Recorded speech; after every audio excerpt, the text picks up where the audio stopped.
Halo semuanya, perkenalkan nama saya Rachel Supono, biasanya dipanggil Rachel. Saya dari kelas 10 akuntansi. Pada hari ini, saya akan mempresentasikan tentang pencatatan keuangan sederhana. Pencatatan keuangan sederhana terdiri dari satu, pengertian pencatatan keuangan sederhana, kedua, fungsi, ketiga, jenis, keempat, prosedur, dan kelima, penerapan. Bagian pertama, yaitu pengertian. Apa itu pencatatan keuangan sederhana? Pencatatan keuangan sederhana adalah proses pencatatan yang berupa ringkasan dari transaksi keuangan yang terjadi selama tahun buku yang bersangkutan.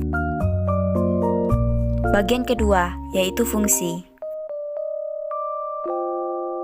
Fungsi pencatatan keuangan sederhana. Yang pertama, untuk memberikan informasi keuangan yang secara handal bisa dipercaya mengenai kewajiban, modal, dan sumber ekonomi. Yang kedua, untuk memberikan informasi yang terpercaya tentang perubahan-perubahan yang ada pada sumber-sumber ekonomi sebuah perusahaan yang muncul karena adanya kegiatan usaha. Yang ketiga, untuk memberikan informasi keuangan yang bisa membantu penggunanya dalam memperkirakan potensi perusahaan dalam mendapatkan laba. Keempat, untuk memberikan informasi penting lain tentang perubahan-perubahan pada sumber ekonomi dan kewajiban. Yang kelima, untuk menyampaikan sedalam mungkin informasi lain yang masih berkaitan dengan laporan keuangan yang masih relevan untuk digunakan oleh pengguna laporan keuangan. Yang keenam, pengguna laporan keuangan dalam hal ini terdiri dari internal maupun eksternal perusahaan. Internal seperti manajemen perusahaan dan pihak eksternal seperti investor, kreditor, pemerintah, dan lain-lain. Bagian ketiga, yaitu jenis. Jenis pencatatan keuangan sederhana. Yang pertama, laporan laba rugi. Mencantumkan transaksi individu dan total yang Anda peroleh atau pendapatan dan uang yang Anda keluarkan atau pengeluaran. Yang kedua, laporan perubahan modal. Menyajikan ikhtisar perubahan yang terjadi dalam ekuitas pemilik pada suatu entitas untuk suatu periode. Yang ketiga, laporan neraca. Menampilkan informasi bagaimana posisi keuangan dari perusahaan atau entitas pada suatu periode, biasanya dalam 1 tahun. Yang keempat, laporan arus kas.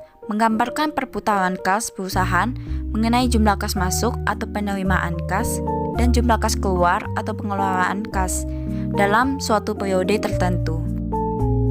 Bagian keempat, yaitu prosedur. Prosedur pencatatan keuangan sederhana. Yang pertama, persamaan dasar akuntansi. Suatu persamaan yang menggambarkan hubungan antara harta, utang, dan ekuitas atau pendapatan dan beban. Rumusnya adalah harta sama dengan utang ditambah ekuitas dalam kurung pendapatan dikurang beban tutup kurung. Yang kedua, siklus akuntansi. Proses penyusunan laporan keuangan organisasi ekonomi yang dapat dipertanggungjawabkan dan serta diterima secara umum sesuai dengan prinsip-prinsip dan kaidah akuntansi.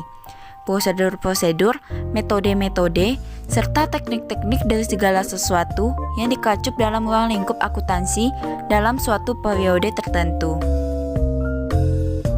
Pengelompokan tahapan siklus akuntansi. Yang bagian A, tahapan pencatatan bukti transaksi. Proses mengumpulkan dan pencatatan bukti atas suatu transaksi yang telah disetujui atau diotorisasi oleh perusahaan sesuai dengan sistem yang berlaku dalam suatu perusahaan dan disusun ke dalam buku harian atau jurnal. Memindah bukukan atau posting dari jurnal berdasarkan kelompok, akun, atau jenisnya ke dalam buku besar dan buku pembantu. Yang bagian B, tahap membuat ikhtisar laporan keuangan. Penyusunan neraca saldo atau trial balance berdasarkan data dari akun-akun buku besar. Bagian C, tahap membuat laporan keuangan atau financial entries. Hasil akhir dari proses pencatatan transaksi keuangan. Ini adalah gambar dari siklus akuntansi. Bagian kelima, yaitu penerapan. Penerapan pencatatan keuangan sederhana. Yang pertama, pencatatan akuntansi dengan persamaan dasar akuntansi atau PDA. Membuat laporan keuangan dari persamaan dasar akuntansi. Bagian A neraca, bagian B laba rugi. Bagian C perubahan ekuitas, bagian D laporan arus kas. Ketiga, pencatatan akuntansi dengan mengikuti siklus akuntansi. Bagian A jurnal umum. Bagian B buku besar.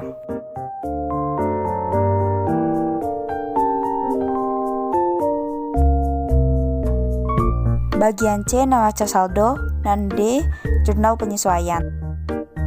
Bagian E neraca lajur. Dan bagian F laporan keuangan. Sekian dari saya, terima kasih. Mohon maaf jika ada kesalahan kata.